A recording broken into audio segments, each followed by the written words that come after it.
से एक पीसी आज रखी गई, प्रेस कॉन्फ्रेंस रखी गई, ये क्या उद्देश्य है, किन लोगों ने इसमें शिरकत? मोहम्मद अरशद खान, पूर्व विधायक जौनपुर, राष्ट्रीय सचिव समाजवादी पार्टी। समाजवादी पार्टी के हम लोग नेता हैं, पूरे प्रदेश में दौरा कर रहे हैं, जनता को भी जागरूक कर रहे हैं, साथियों को भी कि सब लोग सावधान रहें, वोटर लिस्टों में नाम बढ़ाएं, जो फर्जी वोटर लिस्टें उसको घटाने का काम करें, और जो पीडिया आंदोलन चल रहा है उसको घर घर पहुंचाकर समाजवादी पार्टी इंडिया गठबंधन की सरकार बनाने के लिए सब लोग लग जाएं। उसी के लिए हम लोग प्रेरित करने के लिए निकले हुए हैं, हर ज़िले में दौरा कर रहे हैं। उसी कड़ी में आज यहाँ प्रेस कॉन्फ्रेंस हुई है।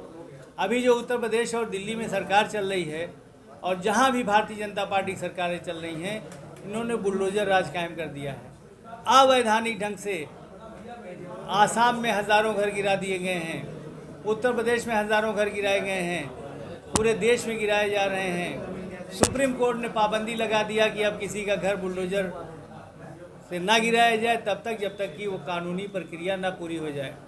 तो उत्तर प्रदेश से लेकर पूरे देश एक फर्जी कानूनी प्रक्रिया चल रही, जिसकी जानकारी हमको देना चाहते हैं कि जिसका घर गिराना चाहते हैं 15 दिन पहले एसडीएम तहसीलदार के यहाँ से एक फर्जी नोटिस जारी होता है, लेखपाल या पुलिस वाला ले जाके संबंधित आरोपी के मकान पर चिपका देता है और उसी दिन या दूसरे दिन बुलडोजर से मकान गिरा दिए जाते हैं, प्रॉपर्टी गिरा दी जाती है। इससे हमने सुप्रीम कोर्ट से अपील किया है, आज भी कर रहे हैं कि माननीय सुप्रीम कोर्ट इस बात का संज्ञान लें और एक आदेश जारी करें पूरे देश के लिए कि जब तक अदालत से आदेश न हो तब तक किसी का भी मकान पूरे देश में न गिराया जाए। एसआईआर को लेकर के समाजवादी पार्टी का क्या स्टैंड है बिहार में? एसआईआर बिल्कुल गलत है, उनकी मंशा ही गलत है। इतने कम समय में नई वोटर लिस्ट नहीं बन सकती, संशोधित नहीं हो सकती। जिन 65 लोगों का नाम काटा गया है, निर्वाचन आयोग उसका जवाब नहीं दे पा रहा है, उसका सबूत नहीं पेश कर पा रहा है, और वहाँ तमाम फर्जी नाम बढ़ भी गए हैं और हज़ारों लोग रोज़ मिल रहे हैं जो जिंदा हैं, उनको मृतक दिखा दिया गया है। वोटर लिस्ट जो बनी है एकदम फर्जी है, इसलिए जब तक सही वोटर लिस्ट न बन जाए तब तक चुनाव नहीं होना चाहिए। नंबर 1, एसआईआर वापस हो जाए और पिछली वोटर लिस्ट से चुनाव हो, उसमें जिन लोगों के नाम नहीं उनके नाम बढ़ा दिए जाएं, ये होना चाहिए। मोहम्मद आज़म खान साहब, उनके परिवार पर सन 2019 तक कोई भी आपराधिक मुकदमा नहीं था, लेकिन एमपी का चुनाव जब आज़म खान साहब जीत गए तो 3 महीने में ही 100 से ज़्यादा मुकदमे उन पे, उनके परिवार पे कायम हो गए और पहली मरतबा 27 महीना जेल में रहे, अभी भी 21 महीने से जेल में है।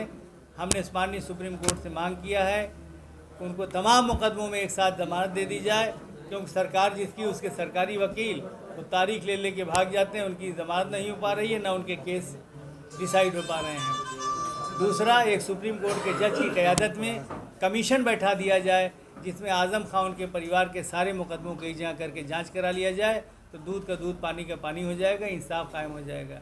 तीसरा, मोहम्मद आज़म खान साहब के सारे मुकदमों को उत्तर प्रदेश से बाहर दूसरे प्रदेश में चलाया जाए ताकि जल्दी से न्याय हो सके।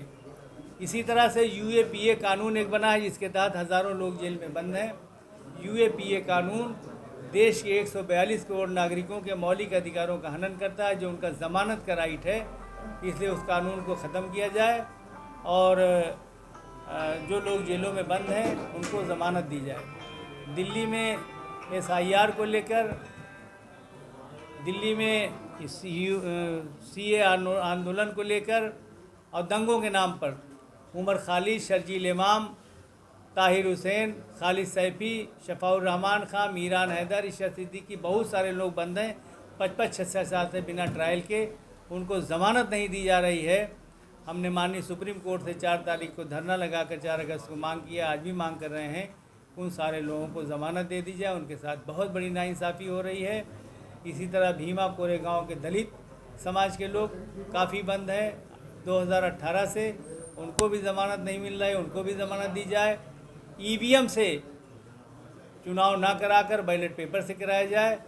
अभी ईवीएम से बेईमानी हुई थी हरियाणा में, सुप्रीम कोर्ट ने गिनती कराए सरपंच के चुनाव में 54 वोट से जो हारा हुआ था उसे 54 वोट से जिताया गया, सुप्रीम कोर्ट ने गिनती कराई, यानी साबित हो गया कि ईवीएम से बेईमानी होती है। तो जिस चुनाव अधिकारी ने गिनती कराया था उसको दंडित किया जाना चाहिए था, नहीं किया गया। चंडीगढ़ में मेयर के चुनाव में जिस निर्वाचन अधिकारी ने गलती किया था, आम आदमी पार्टी के कैंडिडेट को हराया था, बीजेपी वाले को जिताया था, बाद में सुप्रीम कोर्ट ने संज्ञान लिया और जीते हुए आम आदमी पार्टी के कैंडिडेट को मेयर घोषित किया, बीजेपी वाले को हराया, लेकिन वहाँ भी निर्वाचन आयोग को दंडित नहीं किया गया। इसलिए कानून बनना चाहिए, भारत सरकार और निर्वाचन आयोग बनाए कि जो निर्वाचन आयोग गिनती में गलती करता है उसको जो है दंड का प्राविधान किया जाए, और दूसरे वोटर लिस्टों में ये कानून बना दे भारत निर्वाचन आयोग, भारत सरकार, कि जिसकी उम्र 18 साल के ऊपर है ये सुनिश्चित करे भारत निर्वाचन आयोग कि उनके नाम वोटर लिस्ट में रहना चाहिए, और जो वोटर लिस्ट में नहीं रहने लायक है उनका नाम नहीं होना चाहिए। अगर गलत आदमी का नाम वोटर लिस्ट में आता है या सही लोग जो जिंदा है उनका नाम कट जाता है तो BLO, तहसीलदार, DM और SDM को जिम्मेदार बनाकर दंड का प्राविधान किया जाए, तब जाके वोटर लिस्ट सही हो जाएगी और सही चुनाव हो पाएगा। क्या आप ये कहना चाहते हैं कि आगे के इलेक्शन बैलेट पेपर से हों? जी, हम चाहते हैं, समाजवादी पार्टी चाहती है कि सारे चुनाव बैलेट पेपर से होना चाहिए, EVM से नहीं होना चाहिए। अमेरिका में 1 महीने तक चुनाव होता है, गिनती भी काफ़ी दिनों तक होती है। विधायक जी, मेरा एक सवाल है, जहां आप इस समय तशरीफ फरमा है,